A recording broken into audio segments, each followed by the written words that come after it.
예, 오늘은 종려주일이라는 그런 교회력으로 예배를 드립니다. 이 종려주일이라는 소리는 뭐냐면 예수님이 십자가에 못 박혀 죽기 일주일 전에 예수님이 이제는 나귀 새끼를 타고 예루살렘으로 들어가지 않습니까? 근데 그 들어가는 과정 속에 그 수많은 사람들이 어떤 예수님을 알고 있어요? 기적을 일으키고 죽은 자를 살리고 물을 또 물 위로 걸으시고, 그러니까 엄청난 이 오병이어를 일으키며 기적을 보여주신 그 예수님으로 그들이 경험했단 말이죠. 그래서 예수님은 십자가를 지러 가시는데 이들은 예루살렘으로 와서 이제 그동안에 속박으로 살았던 그 억울함, 이 로마를 이제 뒤집을 수 있는 기회다. 진짜 만왕의 왕이 오신다. 그들은 정말 백마를 타고 온 그 군업 위엄이 있는 그런 모습으로 오시는 예수님을 볼 줄 알았는데 그건 아니거든요. 초라하게 나귀 새끼를 타고 들어오는 거예요. 그럼에도 불구하고 이들은 어때요? 경험한 것이 있었어요. 그래서 내 이웃의 사람을 보니까 전에 저 사람이 소경이었어요. 그런데 눈을 뜨고 있어요. 안진병인데 일어났단 말이죠. 너 그거 아니? 들판에서 오병이어 기적? 이런 소문이 쫙 그냥 퍼져 있었단 말이죠. 근데 그 예수님이 예루살렘으로 오는 거예요. 신이 나죠. 신이 나서 자기들의 그 옷을 벗어서 막 이 나귀 새끼가 그 위로 걸어가게 만들고 호산나 호산나 찬송하리로다. 이 나귀 새끼를 타고 온 예수님을 확 찬양하면서 맞이합니다. 그런 날을 기념하는 날이 바로 오늘 이 종려주일이에요. 근데 종려주일에 맞지 않게 오늘 본문은 내일부터 있을 그 고난의 그 현장에 일어나는 그런 사건 중에 하나입니다. 그리고 오늘 이 본문 이전에는 어떤 이제 사건들이 있었냐면 종려주일이 쫙 지나고 나서, 그리고 나서는 이제 종려 그 환영을 받고 나서 또 어떤 현상이 일어나요? 이제는 제자들에게 얘기해요. 얘들아, 너희들 정말 이제 앞으로는 어떻게 살아야 되고 또 어떻게 살아야 된다. 그걸 알려줘요. 그리고 또 이제는 베드로에게도 얘기해요. 너 조심해야 돼. 너는 이제 곧 나를 세 번이나 부인할 거야 하고 예고를 해줘요. 그러니까 사실 이 미래에 일어날 일들에 대해서 얘기하니까 베드로의 입장에서도 솔직히 기분은 언짢았을 거예요. 근데 어찌 됐든 그런 예언을 해요. 그리고 내가 고난을 받아서 내가 이제 십자가에 못 박혀 죽어서 내가 이제 다시 3일 만에 살아나야 된단다. 그 사명을 계속 이제 알려줍니다. 그러고 나서는 또 바로 이제 오늘 본문 앞절에는 이제는 이 배낭이나 전대를 이제 잘 준비하라. 다시 말해서 이제는 내가 이 땅에 너희들과 함께 있을 때는 괜찮아. 근데 내가 이제는 부활의 모습을 보이고 온 인류에게 이제는 진짜 생명, 새 생명, 정말 즐거운 삶, 하늘이 허락한 그 처음에 에덴 동산과 같은 그런 즐거움, 그런 행복을 누릴 수 있도록 이제 부활할 거야. 그리고 내가 부활의 모습을 보이면서 너희들도 얼마든지 이런 삶, 세상을 이길 수 있는 사람이 될 거야. 그렇게 되도록 내가 십자가에 못 박혀 죽고 내가 부활할 거거든. 그러고 나서는 또 승천하고 내가 다시 너희들에게 돌아오마 약속을 할 거야. 이런 것들을 이미 다 말씀을 드렸어요. 그러니까 이제는 곧 이제 예수님이 제자들의 곁을 떠날 거라고 생각을 했던 거예요. 그러나 이 땅에서 머물 이 제자들의 삶을 지키고자, 그리고 그 사명을 감당해 나가게 하고자 예수님은 제자들에게 이야기를 합니다. 너희들 단단히 마음 먹어. 그러나 걱정하지 마. 너희들 내가 세상을 이긴 것처럼 너희들도 충분히 이길 수 있어. 내가 너희들을 이길 수 있도록 내가 도와줄 거거든. 이렇게 이제 약속을 해요. 그러고 나서는 이제는 예언대로 신문을 받아요. 그리고 치욕을 수치를 당해요. 그리고 또 이제 십자가에 못 박혀 정말 죽고, 그 다음에 이제는 부활하시고 이제는 부활 승천하시는 그런 내용의 말씀인데, 오늘이 이제는 우리가 그 과정 속에 하나, 겟세마네 동산에서 마지막 예수님이 그 십자가의 사명을 놓고 내가 이 땅에 이것 때문에 왔지만 이게 너무 힘든 거예요. 그래서 이 겟세마네 동산에서 이 사역을 잘 감당할 수 있도록 기도로 준비하고 기도로 무장하는 그 모습이 오늘 이 본문의 내용의 말씀입니다. 그래서 이 예수님은 제자들에게 이제는 뭐라고 얘기를 하냐면 꼭 기도해야 된다. 반드시 기도해야 너희들은 이 땅에서 충분히 삶을 이겨나갈 수 있단다. 그리고 이제 39절에 예수님이 그 습관에 따라 감람산으로 이제 올라가죠. 그리고 이제는 제자들도 따라가요. 그리고 이제 40절에 그렇게 얘기를 했던 겁니다. 우리 다 같이 한번 39절 40절을 한번 읽겠습니다. 시작. 예수께서 나가사 습관을 따라 감람산에 가심에 제자들도 따라갔더니 그곳에 이르러 그들에게 이르되 유혹에 빠지지 않게 기도하라 하시고, 그러니까 예수님은 이제 마지막 최후의 만찬을 하고 나서 이제는 기도하러 이제 올라갑니다. 그러니까 이게 이제 한 걸음 한 걸음이 얼마나 비장한 각오를 갖지 않고는 견딜 수 없는 그런 상황 아니겠습니까? 그러니까 이제는 제자들에게 얘기하는 거예요. 내가 곧 이 제자들의 눈앞에 내가 이제는 정말 힘없이 말없이 그리고 무저항으로 어린 양처럼 그냥 말없이 내가 십자가에 못 박혀 죽을 텐데 이 제자들이 그 모습을 보면 또 실망하면 어떻게 하나. 그래서 그 실망, 그 고난을 충분히 이길 수 있도록 무장을 시켜줘야 되겠다 했던 그 단어가 바로 뭐냐면 기도였던 거예요. 그러면서 40절에 얘기했던 거예요. 내가 이제는 곧 죽을 거니까 죽고 이제 부활할 거야. 그러니까 죽는 것만 생각하지 마. 나는 부활하기 위해서 내가 십자가에 못 박혀 죽는 거니까 걱정하지 마. 그러면서 유혹에 빠지지 않도록 기도하라고 얘기했던 거예요. 그러니까 십자가의 죽음은 유혹의 대상이 아니었던 겁니다. 십자가의 그 길은 바로 부활의 길이었던 거예요. 우리는 이번 한 주간을 살아갈 때 성도들의 그 자세는 어떤 자세를 가져야 되는가? 특히 오늘 예배하는 저와 여러분들은 하나님의 이 음성과 가르침을 받아야 돼요. 그것은 곧 뭐냐면 우리에게는 신앙생활을 하다 보면 유혹을 받을 만한 그런 어려움, 그리고 고난, 그런 아픔, 말할 수 없는 정말 이 가슴앓이가 있어요. 남에게 말할 수 없는 나만의 고민, 그런 근심, 걱정이 있어요. 그런데 여러분 잊지 마십시오. 성경에서 이야기하는 이 그리스도인들, 이 성도들의 이 그 고난은 하나님의 사람의 고난은 유익이라고 얘기해요. 그래서 시편 119편에도 그렇게 이야기를 했던 겁니다. 그래서 고난은 유익이라, 내게 유익이라고 얘기했어요. 그래서 이 고난을 통해서 내가 율례를 배우게 되었다라고 얘기하잖아요. 그러니까 성도들에게 있는 모든 고난은 다 유익하다는 것을 잊지 마십시오. 왜요? 하나님이 함께하기 때문에 그렇습니다. 하나님이 함께하는 성도들에게는 어떤 삶도 여러분 저주가 될 수 없고 좌절이 될 수 없고 절망이 될 수 없고 죽음이 될 수 없다는 거예요. 그러니까 예수 그리스도를 믿는 그 순간부터 하나님이 함께하고 하나님이 지키는 그러한 사람들이기 때문에 그렇습니다. 그래서 유혹의 대상이 아니니 곧 내가 십자가에 못 박혀 죽는 그 고난의 모습이, 그 현실이 사실은 아니란다. 사실은 사실이지만 하나님의 뜻은 아니란다. 하나님은 죽게 만드는 존재가 아니란다. 그러니까 여러분, 우리가 오늘도 우리가 이런 하나님의 말씀을 들을 때 한 주간에 여러분들에게 닥치는 어떤 고난도 여러분들이 예수님을 믿겠습니다 하는 그 순간부터는 여러분 어떤 것도 여러분들에게는 유익하다는 것을 믿으십시오. 유익한 것을 믿어야 돼요. 왜요? 이 고난은 알고 보니 얼마나 나를 더 나은 삶으로 이끌어가는 축복인지 몰라요. 그러니까 이 십자가의 고난은 부활을 나타내기 위한 이 축복의 길이었던 거예요. 다만 힘들고 그리고 또 지치게 만들고 어려운 건 사실이라는 거예요. 여러분, 모세가 이 출애굽을 일으키는 최고의 지도자이지 않았습니까? 근데 모세의 고난을 보십시오. 왕궁에서 자라났어요. 그리고 억울해서 이제는 도망자 신세가 돼요. 그러고 나서는 이제는 젊었을 때 하나님 앞에 부름을 받아서 쓰임 받을 줄 알았는데 자기가 거기서는 쓰임 받지 못해요.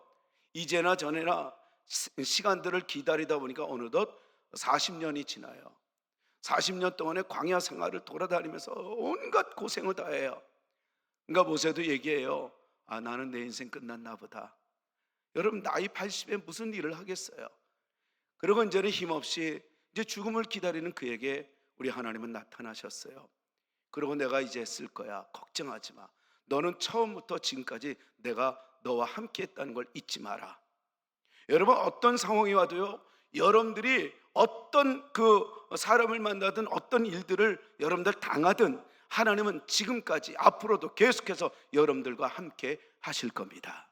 하셨습니다. 하고 있습니다. 우리는 이걸 믿어야 돼요.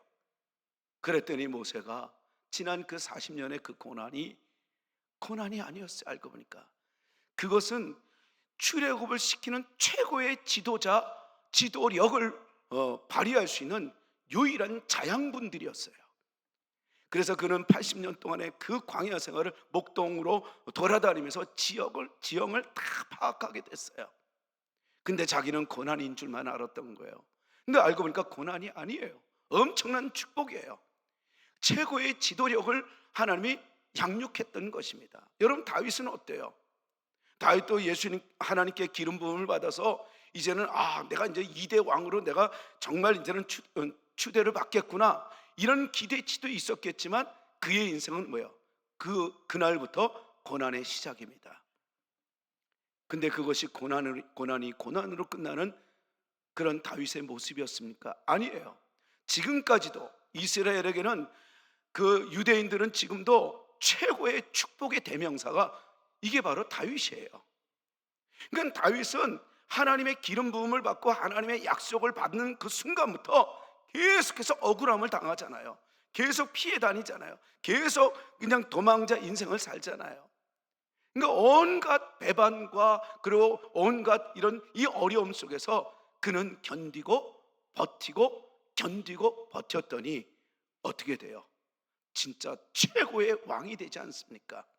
그의 인품과 그의 신앙은 누구도 따라올 수 없을 만큼 하나님이 보시기에 좋은 왕이 되잖아요.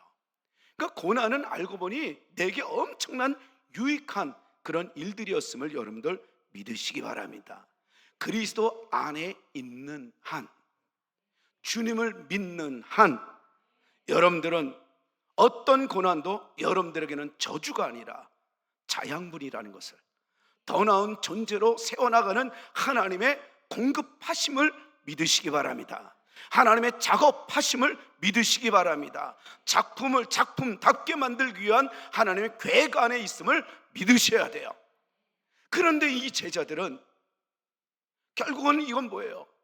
이 십자가의 길을 보고 유혹에 빠질까 조심하라고 기도하라고 당부했던 이 예수님의 이 말씀을, 이 고난을 결국은 유혹의 대상으로 받아들여요. 우리 한번 45절 한번 보실래요? 우리 다 같이 한번 45절 시작. 기도 후에 일어나 제자들에게 가서 슬픔으로 인하여 잠든 것을 보시고, 그러니까 예수님이 이제는 내가 이제 곧 십자가에 못 박혀 죽을 것이다, 그러니 너희들도 깨어 기도하자. 그리고 내가 없으면 너희들 당황하지 마. 그러니까 당황할 수도 있어. 그거는 곧 뭐냐면 이게 유혹이야. 이게 마귀의 이 속삭임이야. 너를 속이려 드는 거야. 그러니 기도로 현실의 어려움을, 고난을 정면 돌파하여 이겨나가렴, 이렇게 말씀해 주셨던 거예요. 그래서 예수님도 41절 42, 그 다음에 43절 천사가 도와줍니다. 그리고 44절에 그렇게 기도로 무장을 했던 거예요. 십자가가 얼마나 고통스러웠으면 예수님도 하나님께 그렇게 기도를 해, 간절히. 이따가 또 우리가 같이 은혜를 나눌 텐데, 어찌됐든 간에 이 모든 고난은 사실은 이제 뭐라고요? 우리에게 유익한 거지, 그리스도 안에 있는 한 그건 축복이라는 거를 여러분 잊지 말라는 거예요. 그러면서 오히려 고난은 어떤 거예요? 정면 돌파해야 할 하나의 또 다른 문제지 피할 존재가 아니라는 거예요. 여러분, 어떤 고난도 여러분 어떤 근심을 가져다 주든 염려를 가져다 주든 그것이 여러분 사실이 아닙니다. 진짜 하나님이 원하는 것은 그 고난을 통해서 여러분들을 더 나은 삶으로 이끄신다는 것을 여러분 믿어야 돼요. 이 믿음이 있으면 이번 주에 있을 어떤 나날도 여러분들은 노래하는 인생이 될 줄로 믿습니다. 그리고 또 내가 이렇게 지금은 힘들지만 이걸 통해서 나를 또 정말 그 축복을 마음껏 누릴 수 있도록 더 좋은 그릇, 더 넓은 그릇, 더 든든한 그릇으로 만들어 나가시는구나. 하나님의 계획을 믿어야 돼요. 그런데 이들은 유혹을 당하지 말라고 기도하라고 했는데 오히려 예수님의 이 염려처럼 유혹을 받아요. 어떤 염려예요? 이들이 예수님이 그동안에 예수님은 3년 동안에 따라다니면서 예수님은 기적의 하나님이야, 예수님은 하나님의 아들이야, 예수님을 믿으면 이제는 우리의 인생은 대박이야, 이렇게 의지하고 예수님을 잘 따라왔던 이들에게 정치적 해석으로, 그 다음에 경제적 해석으로, 그리고 더 나은 명예적 해석으로 예수님을 따라왔던 이들에게 진짜 고난은 뭐냐면, 예수님이 지금 죽으시면 어떡해? 그럼 우리는 어떻게 되는 거야? 우리는 뭐가 되는 거야? 예수님은 죽어야 부활을 보여주려고 하는 건데 그게 안 들리는 거예요. 그러니까 이들이 45절에 어떻게 된 거예요? 슬픔에 빠져요. 이거를 다른 번역서에 보면 슬픔에 지쳐서 자더라, 이 번역서가 돼요. 그러니까 다시 말해서 예수님의 말씀이 안 들리는 거예요. 그러니까 예수님이 어떻게 기도하는지 다 지금 들려요.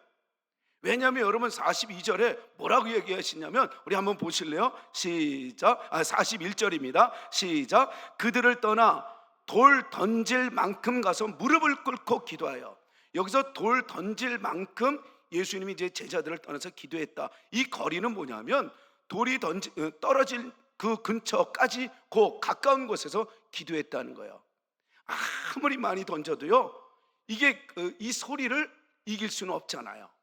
그러니까 기도하면 다 들리는 자리에 가서 기도했다는 거예요. 이 제자들이 어떻게 기도하나? 이 유혹에 빠지지 않도록 기도하라고 하시고 예수님이 기도하는 게 들리는 거예요. 근데 어떤 기도가 들려요? 아버지, 만일 아버지의 뜻이거든 이 잔을 내게서 옮겨 주시옵소서.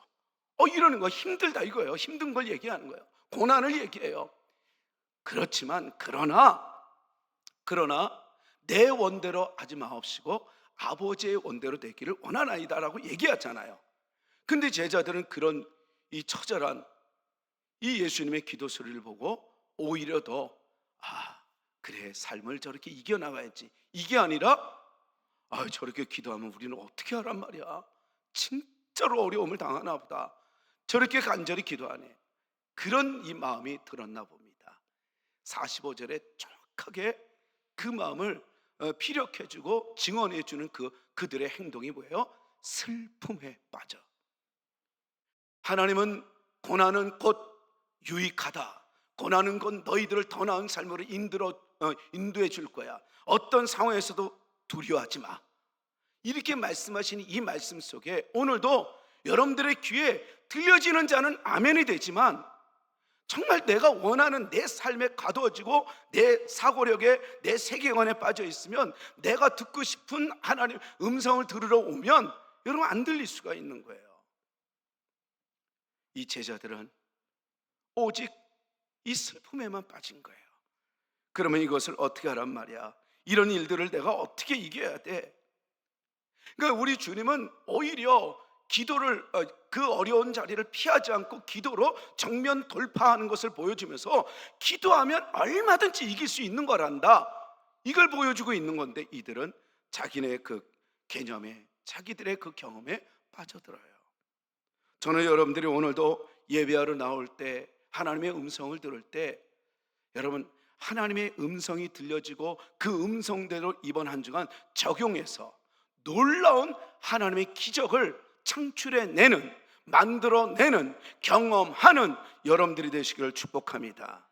축복합니다. 참 성도는 정말 고난 가운데서도 노래할 수 있는 사람이어야 해요. 왜요? 하나님이 함께 하시잖아요.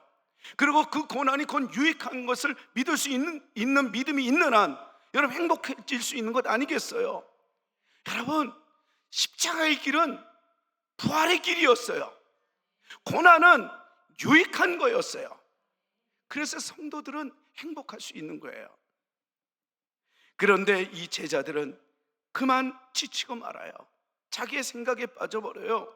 그래서 46절에 예수님이 재차 또다시 아까 40절 말씀처럼 뭐라고 얘기해줘요? 또다시 기도하라 라고 얘기했던 거예요.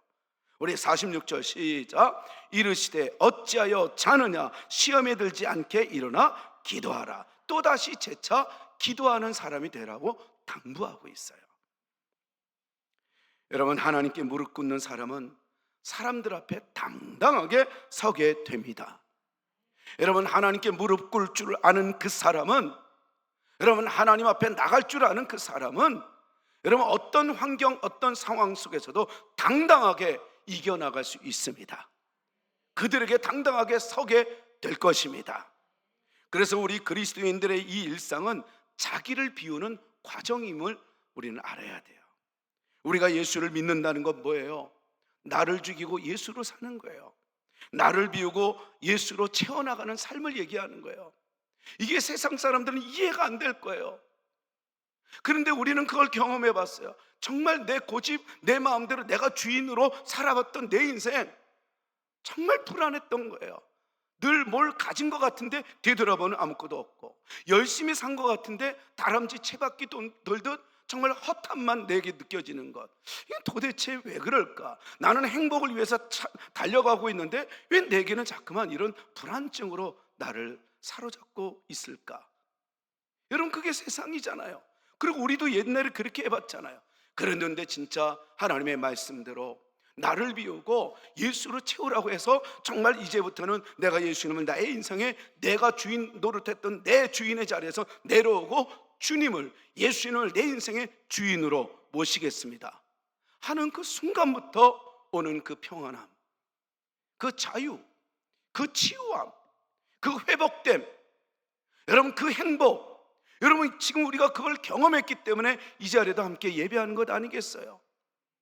예수님은 또다시 그런 삶을 유지하게 하기 위해서 가장 지금 힘든 이 시간에 기도로 무장하고 또 제자들에게 재차 기도로 무장하라고 당부했던 것입니다. 저는 여러분들 오늘 이 본문 말씀을 통해서 우리에게 주시는 하나님의 메시지, 여러분 어떤 고난도 유혹의 대상이 아니라 축복의 대상임을 믿어야 돼요. 그래서 그 고난이 내게 주어졌을 때 우리는 그것을 피할 대상으로, 그것을 또 도망가야 될 그런 또 다른 어떤 조건으로 볼 것이 아니라 그 고난의 대상이 그 십자가의 길이 부활의 길임을 믿고 정면 기도로 도전하여 나가는 하나님의 사람이 되어야 할 것입니다. 믿음으로 이겨나가라는 거예요. 근데 제자들은 그렇지 않아 이렇게 슬픔에 빠져버렸던 거예요. 예수님은 이제는 당신이 이렇게 이제는 이야기를 하면서 이 무릎을 꿇는다는 것, 이것은 기도하는 정도의 그 의미만이 아니라 내 삶의 주권을 온전히 하나님께 있음을 고백하는 그런 고백의 모습이었던 거예요. 그래서 예수님이 이제 41절에 무릎을 꿇고 이제는 하나님께 나아가 기도하는 모습을 본을 보여줬던 겁니다. 날마다 자존심을 버리고 하나님께 굴복하는 그런 항복 연습이 바로 기도였던 거예요. 기도는 나의 것으로 구하는 그런 과정 속에서 하나님의 뜻을 깨닫게 되는 과정으로 경험되어지는 것이, 이게 바로 기도였던 겁니다. 그래서 우리는 기도해야 돼요. 기도로 나를 내려놓고 내 마음대로 살았던 내 고집이 아니라 이제는 주님 뜻대로 하시옵소서, 두 손을 들고 하나님 앞에 항복하는 연습이 바로 이게 기도였던 겁니다. 그리고 모든 고난의 문제를 정면 돌파하여 이겨나갈 수 있는 그런 능력을 보여주는 그런 삶이 바로 우리 그리스도인들의 모습이었던 겁니다. 모든 것을 하나님께 맡기고 하나님의 뜻에 자발적으로 굴복하는 자세가 이번 한 주간 여러분들의 삶이 되기를 축복합니다. 내일부터 있을 우리가 한 주간 이 고난 특별 저녁 기도회, 그것이 바로 여러분들 하나님께 항복하는 시간이 되기를 바랍니다. 그리고 여러분들을 비우고 하나님으로 채워나가는 축복의 시간이 되기를 축복합니다. 그래서 나를 비우고 하나님으로 채우는 삶의 이 결단의 자세, 이 열정이 바로, 그리고 이 세상을 이겨나갈 수 있는 그 특권이 바로 기도였던 거예요. 그래서 예수님은 제자들에게 재차 유혹에 빠지지 않도록 기도해라, 그리고 또 재차 시험에 들지 않도록 기도하라, 이렇게 얘기를 했던 거예요. 어떤 상황에서도 여러분 기도로 꼭 이겨나가시기를 축복합니다. 무릎을 꿇는 사람은 주님께서 주관하신 삶 속에서 세상을 넉넉히 이길 수 있게 됩니다. 그래서 예수님의 제자 야고보는 4장 10절에 그렇게 얘기를 했던 거예요. 주 앞에서 낮추라. 그리하면 주께서 너희를 높이시리라. 주님께 무릎을 꿇으십시오. 주님께 도움을 구하십시오. 그러면 우리 주님은 여러분들의 삶의 문제를 해결해 주시고 높여 주실 겁니다. 그래서 우리 주님은 이제는 본을 보여요. 그래서 그 주님의 그 기도 소리를 한번 보십시오. 우리 다 같이 한번 42절 시작. 이르시되 아버지여 만일 아버지의 뜻이거든 이 잔을 내게서 옮기시옵소서. 그러나 내 원대로 마시옵고 아버지의 원대로 되기를 원하나이다 하시니. 여러분, 예수님은 이제 알았어요. 그리스도 안에 있는 자들은 이런 복을 누릴 거야. 내가 책임질 거거든. 그리고 하나님을 믿는 그런 이 구약의 사람들도 그렇게 얘기를 했잖아요. 특히 우리가 시편 34편 19절 말씀에 의인은 고난이 많으나 여호와께서 그 모든 고난에서 건지시는도다 그랬잖아요. 그러니까 의인일수록 고난, 여러분 내 마음대로 살던 것은 편한 것 같지만 정말 이 불행의 삶이고, 이 의인의 길은 이제 이것도 끊고 저것도 끊고 또 잘 살려고 애를 쓰다 보면 어때요? 그리고 우리가 이제는 공부를 열심히 해서 정말 더 나으려면 남들 놀 때 안 놀고 이런 고난에 이게 연속이 의인의 고난이라는 거예요. 그래서 의인의 삶은 고난이 많다는 거예요. 그런데 걱정하지 말라는 거예요. 여호와께서 그 모든 고난에서 건져 주신다는 거예요. 그 예수님은 그걸 알고 이제 이 십자가의 이 길, 이 잔을 내가 정말 고통스럽지만 아버지의 원대로, 아버지의 뜻대로 이루어지기를 간구했던 거예요. 그런데 여기서 얼마나 이 잔을 내게서 옮기시옵소서라고 외쳤는가. 여러분, 얼마나 십자가의 틀이 힘들었으면 그랬을까요? 여러분, 이때 당시에 이 십자가의 틀은 유대인들의 그 문화에서 이 십자형, 이 사형 틀은 최고로 잔인한 그런 사형 틀이에요. 만약에 그거보다 더 아주 잔인한 그런 사형 틀이 있었더라면 예수님은 그 길을 걸어왔을 거예요. 왜 그랬을 것 같아요? 왜 하필이면 인류에서 가장 이게 잔인한 이런 십자가형으로 예수님을 정말 십자가에 못 박혀 죽게 했을까요? 여러분, 그 잔인한 십자가 사형틀은 우리의 죄의 모습이었어요. 그것이 우리의 모습이었어요. 하나님의 은혜를 잊은 채 탐욕에 젖어서 살아왔던 내 삶. 여러분, 이 악하고 이 죄된 모습이, 이 죄가 바로 이 십자가의 모습이에요. 그러니까 그렇게 잔악하고 이 악한 이 모습, 이것을 예수님이 다 짊어지시기 위해서, 대표로 짊어지기 위해서 십자가의 그 형틀에 못 박혀 죽었던 거예요. 그가 예수님이 아는 거예요. 너무너무 힘든 거 알아요. 그래서 하나님께 그렇게 기도를 합니다. 하나님은 능력이 있으시잖아요. 내 아버지는 전능하시잖아요. 그러니까 이 잔을, 이 십자가의 잔을 가능한 한 피할 수 있으면 좀 피하게 해주세요.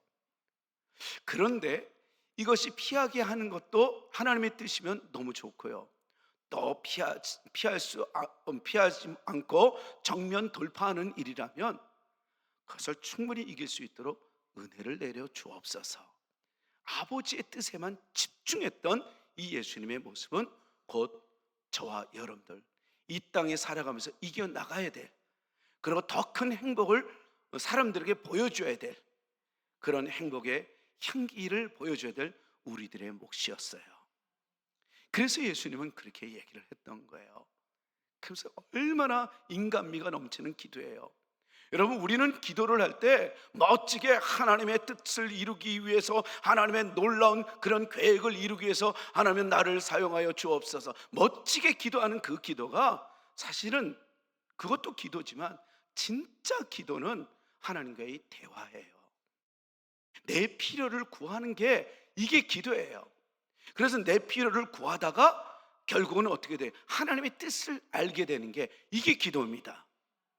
그래서 우리는 내가 아픈 거 얘기해야 돼요. 우리는 내가 필요한 걸 구해야 돼요. 우리는 내가 정말 해야 될 일들에 있어서 이걸 내가 해결하지 못하는 것을 하나님께 구하는 게 이게 바로 지혜예요. 그러나 거기에 매몰되지 않아야 돼요.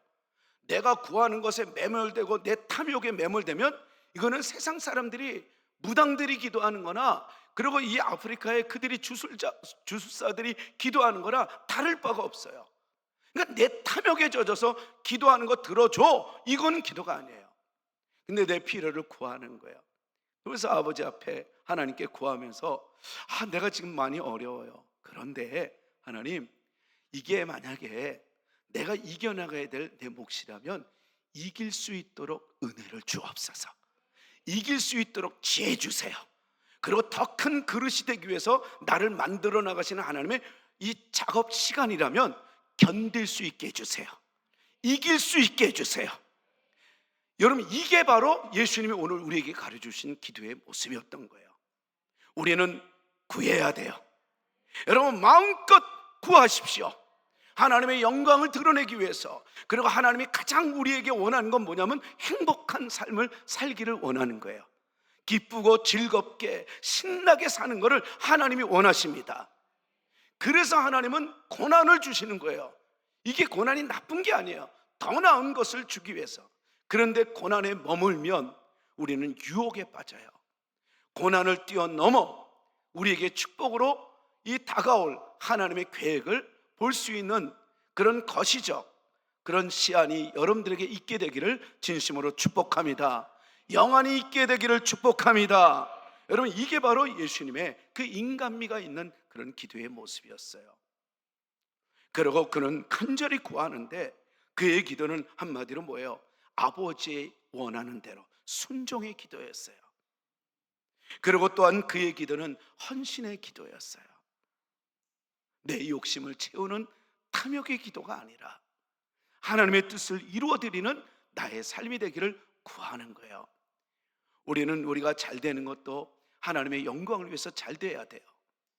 우리는 하나님 살아계심을 보여주기 위해서라도 우리는 더 잘 돼야 됩니다.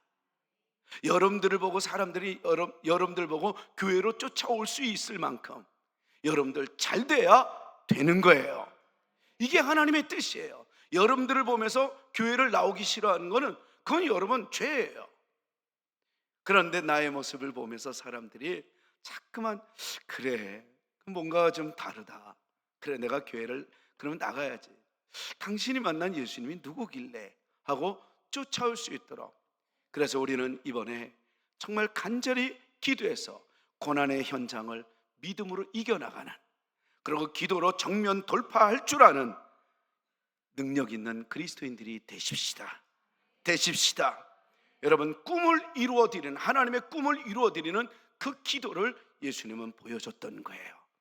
여러분들의 기도가, 그리고 내일부터 있을 이 고난주간 특별 저녁 기도회가 이런 순종의 기도, 여러분 기적을 일으키는 기도, 하나님의 꿈을 이루어드리는 그 기도, 그 현장이 되기를 축복합니다. 하나님 앞에 쓰임받는 우리 모두가 되기를 기대합니다. 여러분, 우리 주님의 이 간절한 기도를 한번 보십시오. 44절 한번 보세요. 다 같이 한번. 얼마나 기도를 했길래 이런 모습이 되었을까요? 시작. 예수께서 힘쓰고 애써 더욱 간절히 기도하시니 땀이 땅에 떨어지는 핏방울 같이 되더라. 얼마나 고통스러운지. 그런데 그것을 이기고 또다시 하나님 앞에 구하면서 나의 삶을 지켜달라고, 이런 간절한 이 인내의 기도, 이런 이 기도를 통해서 우리에게 주시는 이 도전을 주시는 메시지가 있어요. 저는 지난주 우리가 이제 전도 1일 세미나를 통해서 전에도 제가 한번 얘기한 바도 있지만 또다시 이렇게 도전을 받았던 재밌는 이야기가 있었어요. 그것은 바로 뭐냐면 배추가, 그분은 김장이라고 했지만 저는 이제 김치라고 얘기한 기억이 나는지 모르겠어요. 근데 배추가 김치가 되려면 몇 번 죽는 줄 아세요? 어떻게 아셨어요? 와, 지혜롭네. 배추가 맛있는 김치가 되려면 7번 죽어야 돼요.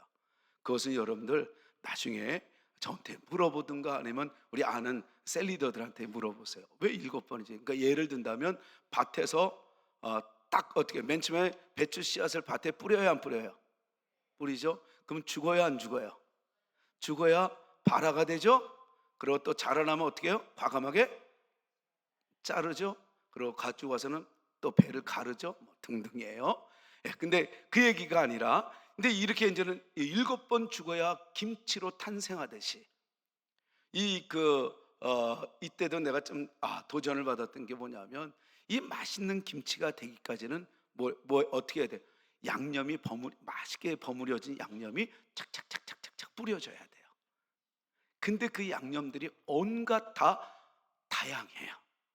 까나리야. 내가 갑자기 헷갈려. 그런 젖. 이 까나리나 이 젖은 되게 그냥 냄새가 독해요.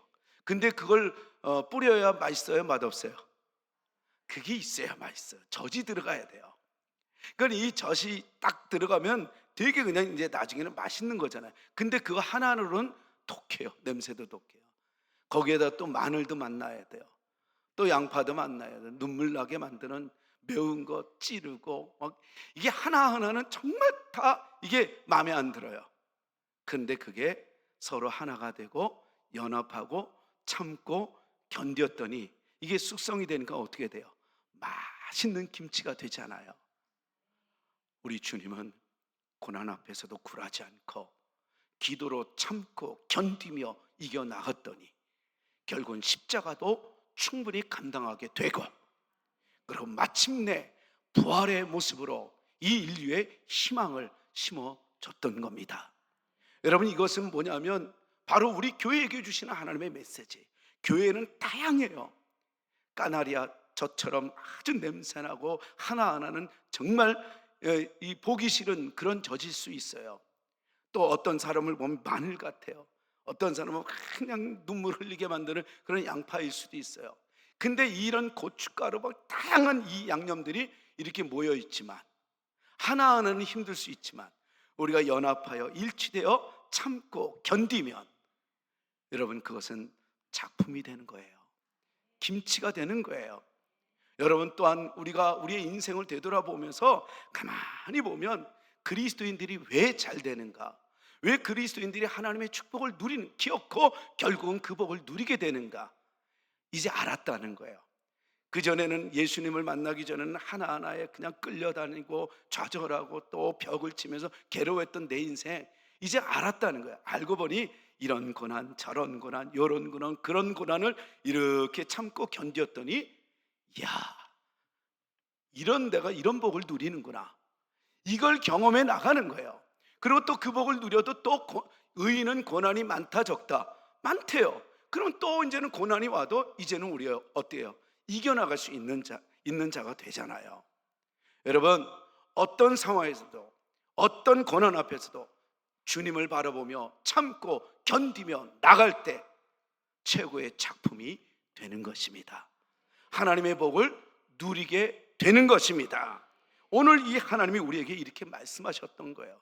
그러면서 이제는 46절을 우리 다 같이 한 번 더 읽겠습니다. 46절 시작. 이르시되 어찌하여 자느냐, 시험에 들지 않게 일어나 기도하라. 이게 제자들이 슬픔에 빠졌어요.